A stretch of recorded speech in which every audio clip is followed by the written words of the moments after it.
ಆಕಾಶ್ ಬಂದಿದ್ದಾನೆ. ಆಕಾಶ್ ಒಂದು ಸಣ್ಣ ಒಂದು ಇತಿಹಾಸ ಹೇಳ್ತೀನಿ. ಇವನು ಇಷ್ಟು ಸಣ್ಣವಿದ್ದಾಗ ಬಹಳ ಅದ್ಭುತವಾಗಿ ಹಾಡ್ತಿದ್ದ. ಅವಾಗ ಸಂಗೀತ ಭಜನಕ್ಕೆ ಎಲ್ಲ ಕಡೆ ಹೋಗ್ತಿದ್ದ. ನನ್ನ ಗುರುವಂದನೆ ಕಾರ್ಯಕ್ರಮ ಇತ್ತು ಹುಟ್ಟುಹಬ್ಬ. ನಾನು ಒಂದು ದಿವಸ ನಮ್ಮ ಆ ಕಾರ್ಯಕ್ರಮಕ್ಕೆ ಭಜನಾ ಮಾಡಲಿಕ್ಕೆ ಕಲಬುರಗಿ ಮಠಕ್ಕೆ ಅವನಿಗೆ ಕರೆಸಿದ್ದೆ. ದೊಡ್ಡಪ್ಪವ್ರು ಇದ್ರು, ಸಿದ್ದರಾಮ ಶಿವಯ್ಯರು. ದೊಡ್ಡಪ್ಪ ಬೆಳಗಿನ ಜಾವ ನಾನು ಹುಟ್ಟುಹಬ್ಬದ ದಿನ ಮುಂಜಾನೆ ಸಿಂಹಾಸನದ ಮೇಲೆ ದರ್ಶನ ಕೊಡ್ತಾ ಇದ್ರು ಭಕ್ತರಿಗೆ. ಇವಾಗ ರಾತ್ರಿ ಎಲ್ಲ ಭಜನೆ ಮಾಡಿ ಬೆಳಗ್ಗೆ ಬಂದ. ನಮ್ಮ ಅಶೋಕ್ ಕುಮಾರ್ ಮನಗುಳಿ ಅವರು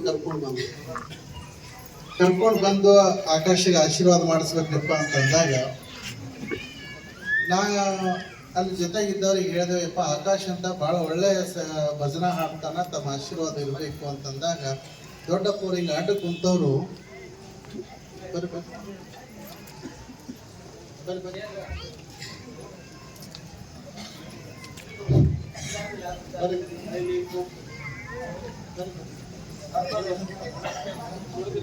ಚಿನ್ನಮಗಿರಿಯ ಪರಮ ಪೂಜ್ಯರು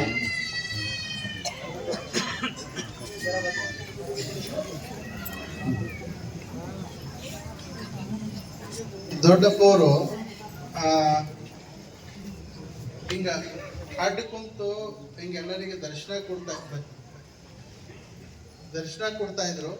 ಇವನಿಗೆ ಪರಿಚಯ ಮಾಡಿದಾಗ ದೊಡ್ಡಪ್ಪ ಇವ ಬಹಳ ಸಣ್ಣವಿದ್ದ, ಅವನಿಗೆ ಎತ್ತಿ ಮೇಲೆ ಕಟ್ಟಿ ಮೇಲೆ ನಿಂದ್ರಿಸು ಅಂದ್ರು. ಇಬ್ಬರು ಕೈ ಹಿಡಿದು ಎತ್ತಿ ಅವನಿಗೆ ಮೇಲೆ ನಿಂದ್ರಿಸಿದ್ರೆ ಅವನ ತಲೆ ಮೇಲೆ ಹಸ್ತ ಬಡಿದು, ಏ ಆಕಾಶನ ಕೀರ್ತಿ ಆಕಾಶಕ್ಕೆ ಮುಟ್ತೈತಿ ಅಂತ ಆಶೀರ್ವಾದ. ಅವಾಗ ಬಹುಶಃ ಆಕಾಶ ಎಲ್ಲೇ ಭಜನಾಕ್ ಹೋಗ್ಬೇಕಾದ್ರೆ ಪೊಲೀಸ್ ಬಂದೋಬಸ್ತ್ ಮಾಡ್ಕೊಂಡು ಹೋಗ್ಬೇಕಾಗಿತ್ತು. ಅಷ್ಟೊಂದು ಬೇಡಿಕೆ ಜನರಿಂದ. ಅಂದ್ರೆ ಗುರುಗಳ ಆಶೀರ್ವಾದ ಆ ವಾಣಿ ಒಳಗಡೆ ಎಂಥ ಶಕ್ತಿ ಇತ್ತು ಅಂದ್ರೆ ಬಹಳ ಅದ್ಭುತವಾಗಿರುವಂಥ ಶಕ್ತಿ ಇತ್ತು. ಅಂತ ಆಕಾಶ ಬಂದು ಭಜನೆ ಸೇವೆಯನ್ನ ಮಾಡ್ತಾ ಇದ್ದಾನೆ. ಅವನಿಗೂ ಕೂಡ ಗುರುಗಳ ಆಶೀರ್ವಾದ ಏನಿದೆ ಅನ್ನುವಂಥ ಮಾತನ್ನ ಹೇಳ್ತಾ, ನಾಳೆ ನಡೆಯುವಂಥ ಎಲ್ಲ ಕಾರ್ಯಕ್ರಮಕ್ಕೆ ತಾವೆಲ್ಲರೂ ಭಕ್ತಿ, ಶ್ರದ್ಧೆ, ಅಭಿಮಾನದಿಂದ ಸೇವೆಯನ್ನು ಸಮರ್ಪಣೆ ಮಾಡ್ರಿ ಅನ್ನುವಂಥ ಮಾತನ್ನ ತಮ್ಮೆಲ್ಲರಿಗೆ ತಿಳಿಸಿ, ಆಗಮಿಸಿರುವಂಥ ತಮ್ಮೆಲ್ಲರಿಗೂ ಶುಭವಾಗಲಿ. ಸರ್ವೇ ಜನ ಸುಖಿನೋ. ದಯವಿಟ್ಟು ಕುತ್ಕೊಂಡು ಯಾರೋ